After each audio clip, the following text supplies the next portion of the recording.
चलो तुम्हें ढूंढ तो लूंगा ही मैं, थोड़ी देर से ही सही।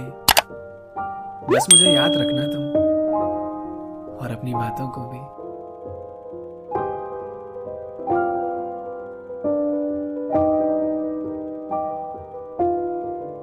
एग्जाम्स के बाद अब समर वेकेशन शुरू हो गई थी, पर अभी भी मेरे दिमाग में ना वही पुरानी बातें घूम रही थी। वो एग्जाम हॉल, वो मेरे पास उस लड़की का बैठना, वो क्वेश्चन पेपर, फिर बाद में उसका मुझे अपना नंबर देना। और ऐसी किस्मत मेरी कि जिस क्वेश्चन पेपर पे उसने नंबर लिखा था वो खो गया मुझसे। और पता नहीं उसकी बातों में इतना क्या खो गया था कि नाम भी नहीं पूछ पाया उससे। उसके खुले बाल जो पंखे की हवा से और बिखर रहे थे, वो बार बार उन्हें कानों के पीछे ले जाती, और वो भी जिद्दी जो बार बार उसे परेशान कर रहे थे। वो नज़ारा मेरी आंखों के सामने आज भी एक ख्वाब जैसा लगता है। भगवान से तब से यही दुआ कर रहा हूँ, क्या वो इत्तेफाक फिर से हो सकता है। उसका नाम भी मुझे अगर पता होता तो फेसबुक इंस्टा पे ढूंढने की कोशिश कर सकता था, और अब कोई ऑप्शन था ही नहीं। मैं बस कॉलेज खुलने का इंतजार कर सकता था। अब तो दिन गिन रहा था कि कितने दिन और बचे हैं। पहली बार कॉलेज जाने की जल्दी हो रही थी मुझे, और कभी कभी तो मन में एक ख्याल भी आता था कि मान लो अगर वो मिल भी गई तो कहूंगा क्या उससे। 2 महीनों के बाद ये भूल तो नहीं जाएगी ना कि मुझसे कभी मिली थी वो। मेरा चेहरा उसे याद तो रहेगा ही ना, मैं याद दिलाने की कोशिश करूं तो। फिर उसके ख्याल से डिस्ट्रैक्ट होने के लिए मैंने टीवी ऑन किया। MS धोनी मूवी आ रही थी तो वही देखने बैठ गया। मूवी का फर्स्ट हाफ मुझे वैसे ही बहुत पसंद है, और उसी का एक सीन चल रहा था। इसके पहले भी मूवी 3 बार देख चुका हूँ, और आज फिर से एक बार देख रहा था। पर कितना भी खुद को डिस्ट्रैक्ट करने की सोचूं, बेचैनी तो तभी हटेगी जब देखूंगा उसे।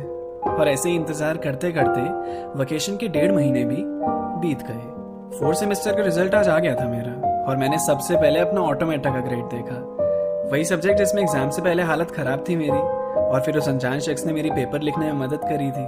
पास हो गया था मैं, जो चाहिए था मुझे।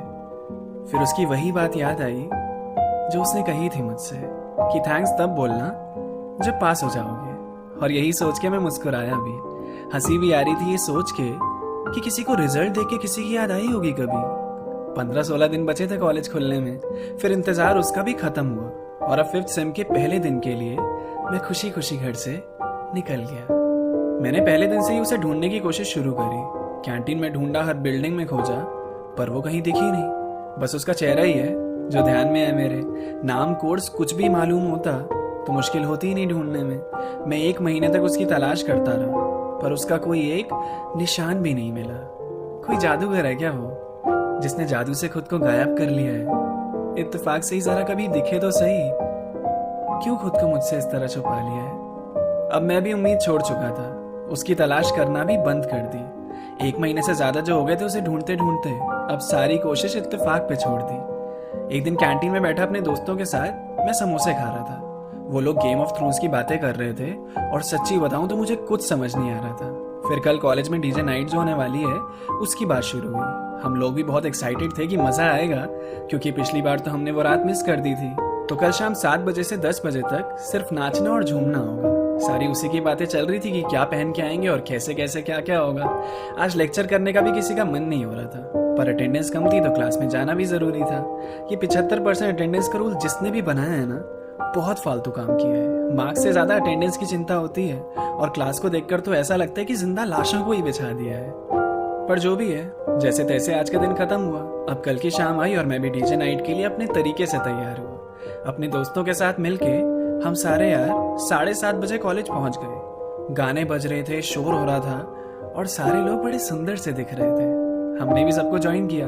पंजाबी गानों पे सब पागलों की तरह नाच रहे थे। सबके अंदर इतनी खुशी और एनर्जी दिख रही थी कि समझ नहीं आ रहा था ये वही लोग हैं क्या जो कल लेक्चर के टाइम घोड़े बेच के सो रहे थे। 2 घंटे तक नॉन स्टॉप बिना रुके हम नाचते गए। फिर लगा कि अब रुक जाना चाहिए, जब एक दोस्त ने पूछा कुछ खाने चलें। 9:30 बज ही चुके थे, भूख भी लगना शुरू हुई, तो मैंने कहा हाँ चलते हैं कुछ खाने। हम जाने लगे, मेरे दोस्त सारे मेरे आगे थे। मैं थोड़ी दूर पे रुक गया जब उसे देखा नजर के सामने। वही एग्जाम हॉल वाली लड़की जिसे कुछ दिन पहले तक मैं कॉलेज में पागलों की तरह ढूंढ रहा था, वो अभी मेरी आंखों के सामने खड़ी थी, बस थोड़ी सी दूरी पे। ये इत्तेफाक सही वक्त पे हुआ जिसका मैं इंतजार कर रहा था। उस ब्लैक ड्रेस में उसकी खूबसूरती और भी निखर रही थी।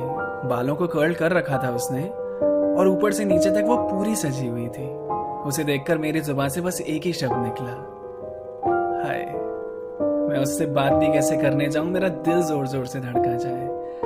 उसके साथ में उसके कुछ दोस्त खड़े थे, एक लड़की थी और 2 लड़के भी थे। एक लड़का जिसके हाथ पे टैटू था वो काफी क्लोज खड़ा था उसके। बाकी कोई खास बात नहीं, वो चारों बात कर रहे थे हंस हंस के। उसकी नजर मेरी नजर से मिली दूर से ही, और जैसे ही उसने देखा मेरी तरफ, मैं पीछे पलट गया। पहले प्रैक्टिस तो कर लूं क्या बोलना है उससे। उससे मिलने का यह मौका मैं हरगिज नहीं छोड़ने वाला था। एक्सक्यूज मी, हाय, रिमेम्बर मी, ऐसे स्टार्ट करूंगा तो सही रहेगा। फिर एक बार उसने जवाब दे दिया तो बात तो आगे फिर मैं बढ़ा ही लूंगा। मैंने एक गहरी सांस ली, पलटा और देखा तो वो वहां थी नहीं जहां खड़ी थी। उसके 2 दोस्त लेकिन वहीं खड़े थे। मैंने भी सोचा अरे यार ये फिर कहाँ चली गई, लेकिन है तो मेरे आसपास ही, इधर ही कहीं होगी। तो उसको ढूंढने में भी मुझे अब ज्यादा मुश्किल नहीं होगी। अब सारे लोग भी थके हुए नजर आ रहे थे, और हो भी क्यों ना, इतनी देर से बिना रुके जो नाचे जा रहे थे। यही डीजे ने भी समझा शायद, तो पार्टी वाले म्यूजिक हटा के लाइट और सॉफ्ट सा कोई म्यूजिक चला दिया। मैं इधर उधर ढूंढ रहा था उस शख्स को और घबरा भी रहा था कि कहीं आज फिर तो मैंने उसे नहीं गवा दिया। मैं हर तरफ भाग रहा था और मन में उस एक चीज की प्रैक्टिस चली रही थी, हाय रिमेम्बर मी, हाय रिमेम्बर मी। पता नहीं वो ऐसा मुझ पे क्या असर कर गई थी। मैं हाय रिमेम्बर मी का जब कर ही रहा था कि थोड़ी दूर से ही मुझे दिखी वो जो तब टैटू वाला लड़का उसके साथ खड़ा था ना, उसके साथ डांस कर रही थी वो। दोनों को देख के ऐसा लग रहा था जैसे खो गए हों एक दूसरे में। म्यूजिक भी डीजे ने ऐसा चला रखा था कि अच्छे लग रहे थे दोनों एक साथ में। दोनों ने एक दूसरे को जकड़ रखा था और बहुत धीरे धीरे म्यूजिक के साथ मूव कर रहे थे। मैं दूर से खड़ा होकर उन दोनों को देख रहा था। आंखें नम थी मेरी पर होठ हंस रहे थे। मैं उसे ढूंढने में सफल हुआ या नहीं ये नहीं पता मुझे। मैं उसे पुकारना चाहूं तो भी नहीं पुकार सकता। उसका नाम भी तो नहीं पता मुझे। मैं स्टैचू बन के मानो उस जगह चिपक गया था। तभी पीछे से मुझे मेरे एक दोस्त ने आवाज लगाई, और आभाष, कब से ढूंढ रहे हैं तुझे, कहाँ चला गया था। मैं फिर निकल गया वहां से। रुक के भी क्या ही करता। बुरा लगने की कोई बात नहीं थी, फिर भी थोड़ा सा बुरा लग रहा था। तुम्हें देख लिया ना, मैंने मेरी कोशिश पूरी की। मैं मन मन में अभी भी यही बोल रहा था, हाय रिमेम्बर मी।